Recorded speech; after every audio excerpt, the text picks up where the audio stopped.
አንድ ላይ ብትበሉ ምን ችግር አለ? እኔ ከሷ ጋር አልበላም፣ ታስጠላኛለች። አንቺ ስነ ስርዓትሽን ያዥሽ።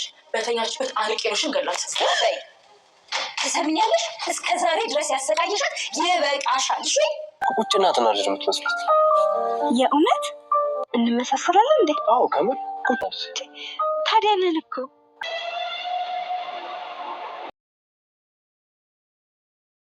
ወይዘሮ ሰላም ዳጣና እሷ እናትና ልጅ መሆናቸውን ተናግራም ነበር። ሰላም አቤጌልን በጥፊ መታትም ነበር። አቤጌልም ለእናቷ መመታቷን ነግራት ነበር። ወይዘሮ ሰላም ዳጣ ልጇ መሆኗን ካወቀች ጊዜ ጀምሮ እንግዲህ ከሆስፒታል ከተመለሰች ጊዜ ጀምሮ እጅግ ደስተኛ ሆና ዳጣንም በመንከባከብ ላይ ትገኛለች። ሰላምና ጤና ይብዛላችሁ ውድና የተከበራችሁ የዚህ ቻናል ቤተሰቦች እንደምን አላችሁልን? በዳጣ ድራማ እነሆ ዛሬ መጥቻለሁ። ቪዲዮውን እስከ ፍጻሜ እንድታዩት በአክብሮት እየጋበዝኩ ወደዚህ ቻናል አዲስ የመጣችሁ ካላችሁም ቻናሉን ሰብስክራይብ በማድረግ ቤተሰብ እንድትሆኑን በአክብሮት ጋበዝኩ። ቪዲዮንም ከወደዳችሁት ላይክ እንድታደርጉ ስል በትህትና ጠየቅኩ። ወይዘሮ ሰላም አቤጌልን በጥፊ መታት ነበር። ምክንያቱም አቤጌል እንደ ወትሮ እንደለመደችው ዛቻዋንና ቁጣዋን ማስፈራራቷንም ስትቀጥል የዚህን ጊዜ እንግዲህ ሰላሟ ትዕግስቷ ስላለቀ ፕላስ ደግሞ ዳጣ ልጇ መሆኗን ስላወቀች ከልብ ከውስጥ ተሰምቷት እንግዲህ አቤጌልን በጥፊ መታት ነበር። አቤጌልም ያልጠበቀችው ነገር ስለነበር እንዴት መታችኝ በሚል ደጋግማም እኔን መታሽኝ ወይ በሚል ጠይቃት ተቆጥታትም እንግዲህ እናቷን ስትጠብቅ ነበር። እናቷም እንደመጣች ስትሮጥ ሄዳ መመታቷን ሰላምም እንደመታቻት ስትነግራትም ነበር።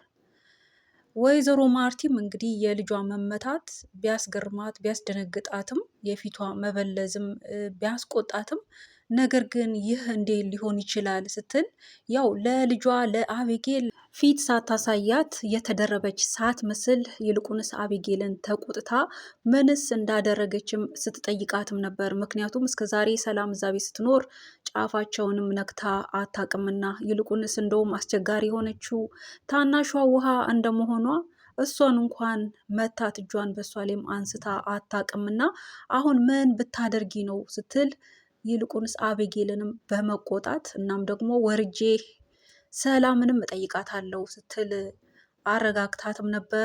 ነገር ግን እዚህ ጋር አቤጌል ተናዳ ነበር። ምክንያቱም እናቷ ወይዘሮ ማርቲ ተናዳ ተፍጨርጭራ ልክ እንደሷ ተናዳ ለእሷ በማገዝ ማለት ነው ተንደርድራ ወርዳ ሰላምን እንድትቆጣት ወይ ደግሞ ሰላም ከዛ ቤት በዛ ምክንያት እንድትወጣ ከዳጣ ጭምር ማለት ነው እንዲወጡ ምክንያት ይሆናል ብላ ነበር። ነገር ግን ብልህ እናት ስለሆነች ወይዘሮ ማርቲ ያው የልጇ መመታት አትፈልግም፣ በጭራሽ እንድትመታባትም አትፈልግም። ነገር ግን የልጇንም ባህሪ ስለምታውቅ ሰላምንም ደግሞ እንደ ቤተሰብ አርጋም ስለምታያት ከቆይታዋም አንጻር ያው ብትመታሽም ለአንቺ ብላ ነው ስለምትወድሽ ነው አይነት በሚል ነገር መልሳት ነበር።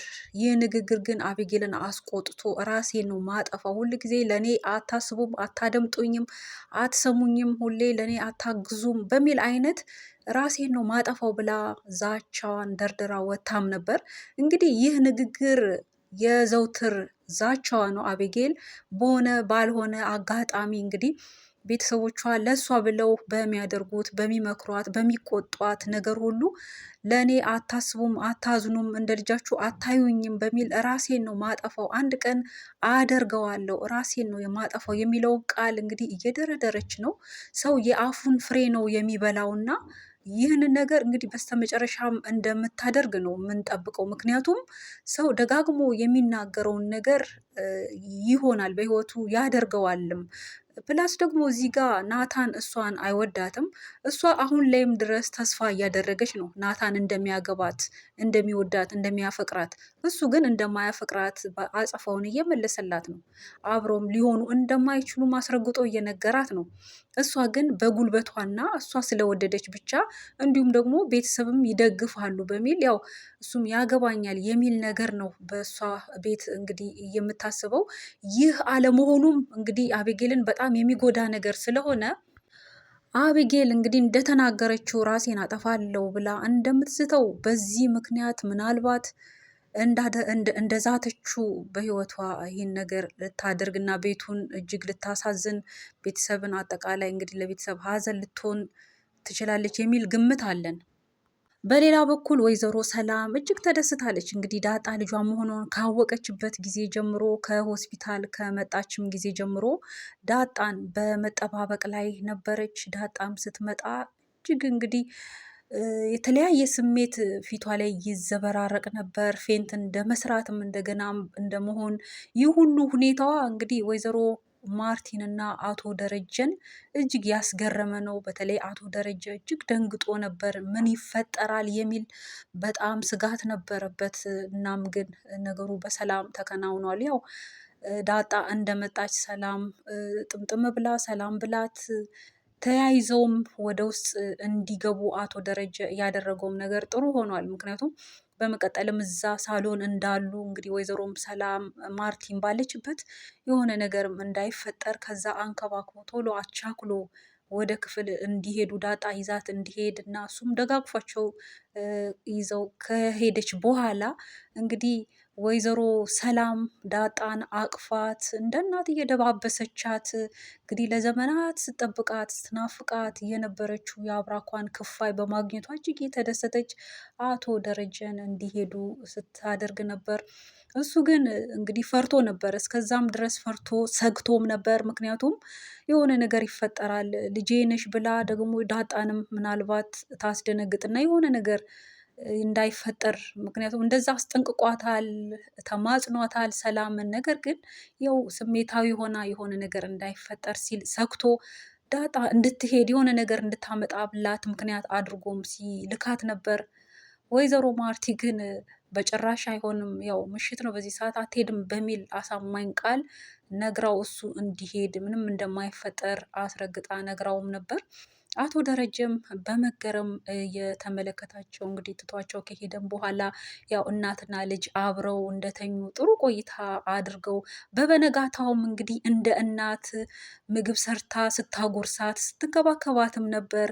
ዳጣም እንግዲህ ጨዋታ አዋቂ ስለሆነች ሰላምን ዘና ፈታ ስታደርጋት ነበር። እንግዲህ ያለ የሌለውን እየቀበጣጠረች እያወራች እናቷን እንግዲህ ያላወቀቻት እናቷ ግን እሷን አውቃለች። ይህን ሁለቱ እንግዲህ በሁለቱ መሀል ያለው ሚስጥር እንዳለ ሆኖ በዚህ ሂደት የሰላም ሁኔታ እጅግ አስገርሟታል። ዳጣ ከሆስፒታል ከመጣች ጊዜ ጀምሮ ለዳጣ የምታሳየው እንክብካቤ፣ ያላት እይታ፣ ሁኔታዋ ሁሉ እጅግ ገርሟታል እና ያው ፍቅሯ ጨመረ ምናምን በሚል እንትን አለች እንጂ ያው በውስጧ መጠርጠሯ አይቀርም። በዚህ ልክ ምን ተፈጥሮ ነው የሚል ነገር ይኖራል። እናም ደግሞ በስተመጨረሻም ፎቶ እየተነሱ እያለ እዛው ጋርደን ውስጥ ዳጣና ሰላም ፎቶ እየተነሱ ናታን እያነሳቸው ባለው ሂደት እና ጥሩ ቆይታ የፎቶ ፕሮግራም እያደረጉ ናታንም ለምን ለቤቢ ሻወር አትነሽም እያለ ሲል እንግዲህ